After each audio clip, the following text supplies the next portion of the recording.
এই জন্য আপনাদেরকে আমার অনুরোধ, এই ডিবি সিস্টেম নিয়ে কিন্তু এটা কোনো রিলিফ লিস্টে দেওয়া হচ্ছে না যে রিলিফের সময় ডিবিতে দেওয়া হবে।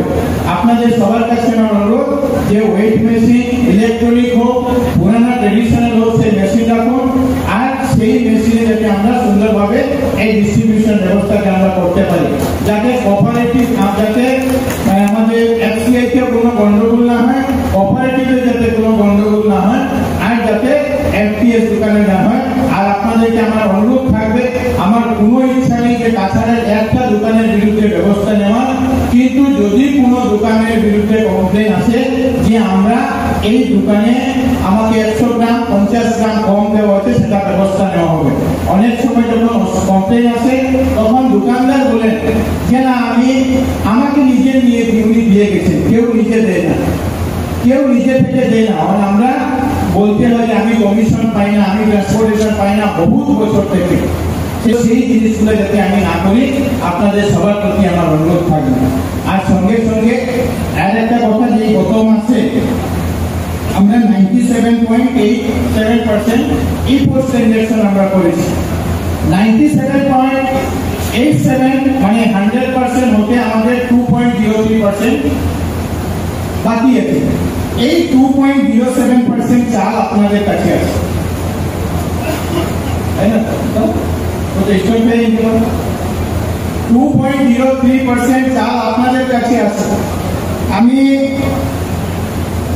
যখন লক্ষ্মীপুরে এক সভায় ছিলাম, আমাদের সিডিসি কমিশনার, সিডিসি আছেন এখন, এক মিটিং থেকে বেরোনোর সময় যে মাসে মন্ত্রী হয়েছে এর পরের মাসে একজন ডিলার এসে আমাকে, একজন ডিলার আর মানুষ এসে বলেছেন যে আমাদের চাউল এই মাসে কম দেওয়া হচ্ছে। আমি জিজ্ঞেস করলাম কেন কম দেওয়া হচ্ছে?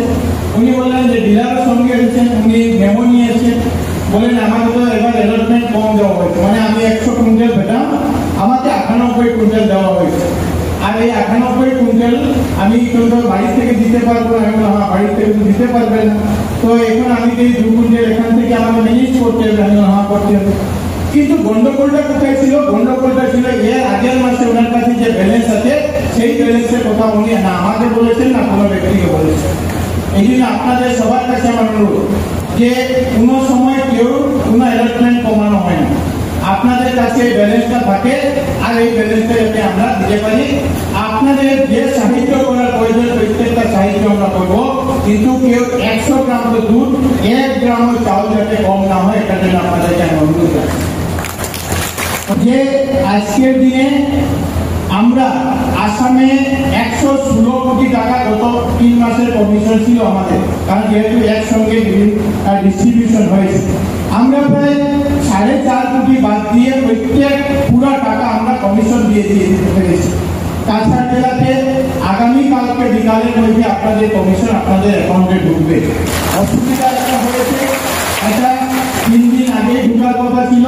2,12,00,000 টাকা, এখানে 2,16,00,000 টাকা কমিশন, আর এই 2,16,00,000 টাকা এখান থেকে ট্রেজারিতে পাঠানো হয়েছে। কিন্তু কোনো এক রেশন দোকানের এটার সঙ্গে 1764 মধ্যে কোনো এক রেশন দোকান যার ইকেওয়াইসি পেয়ে না, আর জিএসটি কিছু একটা সমস্যা হয়, যেহেতু একসঙ্গে ফাইল গেছে এই জন্য সেটা অসুবিধা হয়েছে। আজকে গুয়াহাটিতে সেটার জন্য কাজ চলছে, আজকে যদি না হয় এই জন্য আমি একদিন সময় বেশি নিলাম।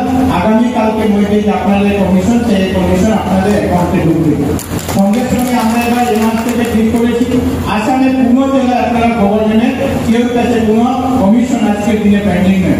কিন্তু আমরা এখন গত 1 সপ্তাহ আগে আমরা সভা করেছি, সমস্ত জেলা আয়ুক্ত থেকে শুরু করে বিভাগের সবাইকে নিয়ে আমরা ঠিক করেছি যে সেপ্টেম্বর মাসে আমাদের ডিস্ট্রিবিউশন 10 তারিখে শেষ হবে।